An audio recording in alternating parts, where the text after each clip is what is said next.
ರೀ ತಗೊಳ್ಳಿ, ಫ್ರೂಟ್ಸ್ ತಿನ್ನಿ. ಆಮೇಲೆ ಡಯಟು ಗಿಯಟು ಅನ್ನಂಗಿಲ್ಲ, ಡಾಕ್ಟರ್ ಸ್ಟ್ರಿಕ್ಟ್ ಆಗಿ ಫ್ರೂಟ್ಸ್ ತಿನ್ನಕ್ ಹೇಳಿದ್ದಾರೆ. ತಗೊಳ್ಳಿ, ತಿನ್ನಿ. ಅಪ್ಪ ಕಿಚನಲ್ಲಿ ಸ್ವಲ್ಪ ಕೆಲಸ ಇದೆ, ಬರ್ತೀನಿ ರೀ. ಅಳಿಯಿಂದ್ರೆ ನನಗೊಂದು ಡೌಟು. ಏನ್ ಕೇಳಿ ಮಾವ? ಅಲ್ಲ, ಇಂದ್ರನಿಗೆ ಮತ್ತೆ ಮೆಮೊರಿ ಲಾಸ್ ಆಗಿಲ್ಲ ತಾನೆ? ಇಲ್ಲ, ಯಾಕೆ? ಅವಳು ನಿಜವಾಗ್ಲೂ ನಿಮ್ಮನ್ನು ಒಪ್ಕೊಂಡ್ಲಾ ಅಂತ ನಂಗೆ ನಂಬೋಕೆ ಆಗ್ತಾ ಇಲ್ಲ ನೋಡಿ. ನಾನ್ ನಂಬಿಸಿದ್ನಲ್ಲ. ಸಾಫ್ಟ್ವೇರ್ ಇಂಡಸ್ಟ್ರಿಯಲ್ಲಿ ವೈರಸ್ ಬಿಡೋದ್ರಲ್ಲೂ ವೈರಸ್ ತೆಗೆಯೋದ್ರಲ್ಲೂ ನಾನೇ ಎಕ್ಸ್ಪರ್ಟ್. ನನ್ ಲೈಫಲ್ಲೇ ವೈರಸ್ ಅಟ್ಯಾಕ್ ಆದ್ರೆ ತೆಗಿದೇ ಬಿಡ್ತೀನಾ? ಅಳಿಯಿಂದ್ರೆ ನನ್ಗೇನು ಅರ್ಥ ಆಗ್ತಿಲ್ಲ, ಸ್ವಲ್ಪ ಕ್ಲಿಯರ್ ಆಗಿ ಹೇಳ್ತೀರಾ? ರಾಮ ವಾಲಿನ್ ಕೊಂದ, ಕೃಷ್ಣ ಕರ್ಣನ್ ಸಾವಿ ಕಾರಣ ಆದ. ಈ 2 ಘೋರ ಸಾವುಗಳ ಹಿಂದೆ ಒಂದು ಶ್ರೇಷ್ಠವಾದ ನ್ಯಾಯ ಇತ್ತು. ಆ ನ್ಯಾಯನ ನಂಬ್ಕೊಂಡೆ ನಾನೊಂದ್ ತಪ್ಪು ಮಾಡ್ದೆ ಮಾವ. ತಪ್ಪು ಮಾಡಿದ್ರ? ಏನದು?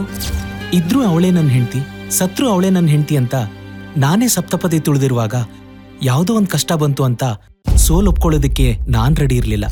ಆವಾಗ ಹೊಳೆದಿದ್ದೆ ಒಂದ್ ಐಡಿಯಾ. ಪ್ಲಾನ್ ಪ್ರಕಾರನೇ ಫ್ರೆಂಡ್ಸ್ಗೆಲ್ಲ ಹೇಳಿ ಆವತ್ತು ಪಬ್ಬಲ್ಲಿ ಕುಡ್ದಿರೋ ಹಾಗೆ ಆಕ್ಟ್ ಮಾಡಿದೆ. ಫೀಲಲ್ಲಿ ಒಂದು ಎಮೋಷನಲ್ ಸ್ಪೀಚ್ ಬಿಟ್ಟೆ. ಅದನ್ನ ವಿಡಿಯೋ ಮಾಡಿ ಫೇಸ್ಬುಕ್, ಟ್ವಿಟರು, ಇನ್ಸ್ಟಾ ಎಲ್ಲ ಕಡೆ ಶೇರ್ ಮಾಡಕ್ಕೆ ಹೇಳಿದೆ.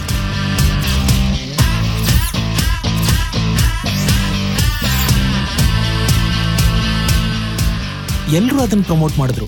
ಫ್ರೆಂಡ್ಸ್ ಎಲ್ಲ ಸೇರಿ ಅದನ್ನ ವೈರಲ್ ಮಾಡಿದ್ರು. ಸೋಷಿಯಲ್ ಮೀಡಿಯಾ ಫುಲ್ ಕವರೇಜ್ ಮಾಡಿದೆ. ರಾತ್ರಿ ವಿಡಿಯೋ ವೈರಲ್ ಆಗಿ ಎಲ್ಲ ನ್ಯೂಸ್ ಚಾನೆಲ್ಗಳಲ್ಲೂ ಹೆಡ್ಲೈನ್ ಬರೋ ಹಾಗೆ ಮಾಡಿದೆ. ಒಳ್ಳೊಳ್ಳೆ ಕಮೆಂಟ್ಸ್ಗಳನ್ನ ಹಾಕ್ಸಿದೆ. ಅದೊಂದು ದೊಡ್ಡ ಬ್ರೇಕಿಂಗ್ ನ್ಯೂಸ್ ಆಗೋ ಹಾಗೆ ಮಾಡಿದೆ. ನಾನು ಅನ್ಕೊಂಡಿದ್ದ ಪ್ಲಾನು ಚೆನ್ನಾಗಿ ವರ್ಕೌಟ್ ಆಯ್ತು. ಜನರಿಗೆಲ್ಲ ನನ್ನ ಮೇಲೆ ಒಂಥರ ಸಿಂಪತಿ ಸ್ಟಾರ್ಟ್ ಆಯ್ತು. ಎಲ್ಲರೂ ನನ್ನ ಮೇಲೆ ಕರುಣೆ ತೋರಿಸಿದ್ರು. ಆದ್ರೆ ಇಂದ್ರಾಗ್ ಮಾತ್ರ ನನ್ನ ಮೇಲೆ ಕರುಣೆನೇ ಬರಲಿಲ್ಲ. ಆಗ ಹೊಳೆದಿದ್ದೆ ಆಪರೇಷನ್ ಕಿಡ್ನಾಪ್. ಇಂದ್ರಾಳಿಗೆ ನಾನ್ ಬೇಕಾಗಿರ್ಲಿಲ್ಲ, ಆದ್ರೆ ಅವಳು ನನ್ನ ಲೈಫ್ಗೆ ಬೇಕಾಗಿದ್ಲು. ಇದನ್ನ ಅವಳಿಗೆ ಕನ್ವೆ ಮಾಡೋದಕ್ಕೆ ಈ ಪ್ಲಾನ್ ಮಾಡಿದೆ. ಆಫೀಸಲ್ಲಿ ಫ್ರೆಂಡ್ಸ್ ಜೊತೆ ಎಲ್ಲ ಡಿಸ್ಕಸ್ ಮಾಡಿದೆ. ಏನೂ ಅನಾಹುತ ಆಗ್ದಂಗೆ ಕಿಡ್ನಾಪ್ ಪ್ಲಾನ್ ರೆಡಿ ಮಾಡಿದೆ.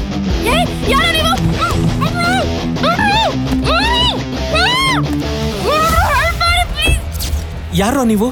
ಎಲ್ಲೋ ನನ್ನ ಇಂದ್ರ? ಇಂದ್ರ ಈಗ ನಮ್ ಜೊತೆ ಇದ್ದಾಳೆ ನೋಡಿ. ನನ್ನ ಇಂದ್ರಾಳಿಗೆ ಏನು ಮಾಡಬೇಡಿ ಪ್ಲೀಸ್. ನೀವು ಕೇಳಿದಷ್ಟು ಹಣನ ನಾನು ಕೊಡಕ್ಕೆ ರೆಡಿ ಆಗಿದ್ದೀನಿ. ಅವಳಿಗೆ ತೊಂದರೆ ಕೊಡ್ಬೇಡಿ ಪ್ಲೀಸ್. ಇಂದ್ರಂಗೆ ಊಟ ಕೊಟ್ರೇನೋ? ಹೋ ಮಗ, ಕೊಟ್ಟಿದ್ದೀವಿ. ಆದ್ರೆ ಅವಳು ಅಳ್ತಾ ಇದ್ದಾಳೋ, ಊಟನೇ ಮಾಡ್ತಾ ಇಲ್ಲ. ಅವಳನ್ನ ಚೆನ್ನಾಗಿ ನೋಡ್ಕೊಳ್ರು. ಹಾ,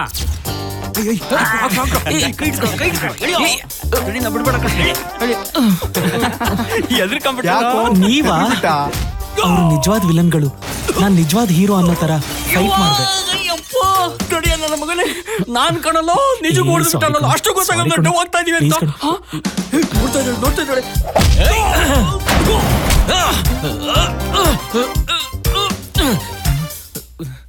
ಏ ಡುಮ್ಮಾ, ನನ್ನ ಮಗನೇ ಹಂಗ ಗಟ್ಟಿಗೆ ಇಟ್ಕೊಳ್ಳೋದು, ಸಾಯಿಸ್ಬಿಡ್ತಾ ಇರೋದು ಅದನ್ನ.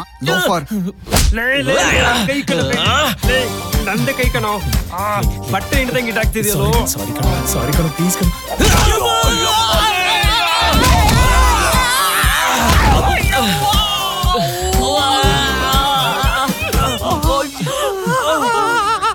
ನನ್ನ ಮಗ, ನನ್ನ ಮಗನೇ ಅಷ್ಟು ಗೊತ್ತಾಗಲ್ಲ. ಕಿಡ್ನಿನೇ ಬಾಯಿಗೆ ಬಂದ್ಬಿಟ್ಟು